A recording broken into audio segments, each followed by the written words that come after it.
في ناس بتقول لك انا شخص ماليش في الروتين، انا شخص ملول قوي. هو بيقولها كده بفخر، يعني هو مبسوط ان هو شخص مش روتيني، وشخص بيمل بسرعه والكلام ده، كانه بيعلن ان هو مختلف. طب يا ترى الملل ده فعلا حريه ولا عبوديه مقنعه تسرق منك احلامك كل يوم وطول الوقت؟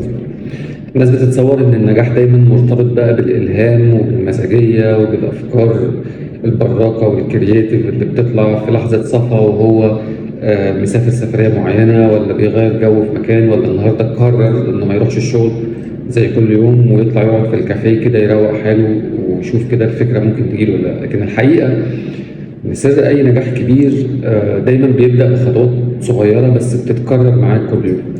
نفس الفعل، نفس الالتزام، نفس الانضباط. الروتين دايما مش عدوك، الروتين دايما هو الجسر اللي بينقلك من مين انت لمين نفسك تكون. اللي ضد الروتين في الحقيقة هو ضد نفسه، لأنه كل مرة بيتهرب من عادة بسيطة بيبعد خطوتين عن هدفه.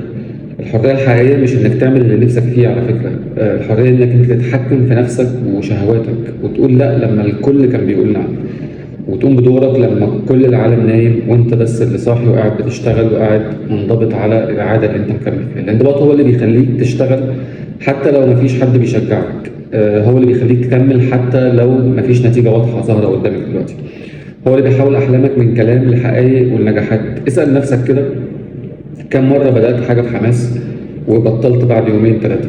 كم هدف انت قعدت تكتبه وضيعت وقت في كتابته ولسه لحد النهارده متأجل وموجود عندك في النوت بوك ما طلعش لحد دلوقتي بالنور؟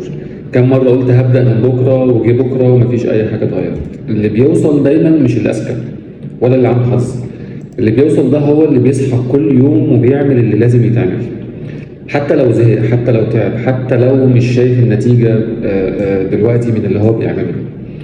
ابدأ عادة صغيرة، اقفل دايرة واحدة يوميا، كلمة تقراها، 10 دقايق رياضة، حتى لو هترتب سريرك وترتب البيت أو تعمل أكلة في البيت. الاستمرارية دايما أهم من الكمال. ولو يوم وقعت قوم تاني، ولو يوم اتأخرت كمل، ولو فقدت الحماس افتكر دايما هدفك ولحظة وصولك لهدفك ونجاحك. الملل مش مشكلة على فكرة، والمشكلة إنك تستسلم له. والانضباط مش عقاب، الانضباط ده هو الثمن اللي بيدفعه الناس الناجحين عشان يعيشوا حياة يستحقوها ويعيشوا ويدوقوا طعم النجاح اللي هم وصلوا له ده. لو عجبك الموضوع ده وحاسس ان انت يعني نفسك تتغير، نفسك تغير اللي حواليك او تديهم دعوه حلوه لشيء كويس، ابعت لهم الفيديو ده وخليك فاكر ان الفرق بين اللي حلم واللي حقق هي كلمه واحده بس: الانضباط. اشوفكم دايما على خير وبالتوفيق دايما. سلام.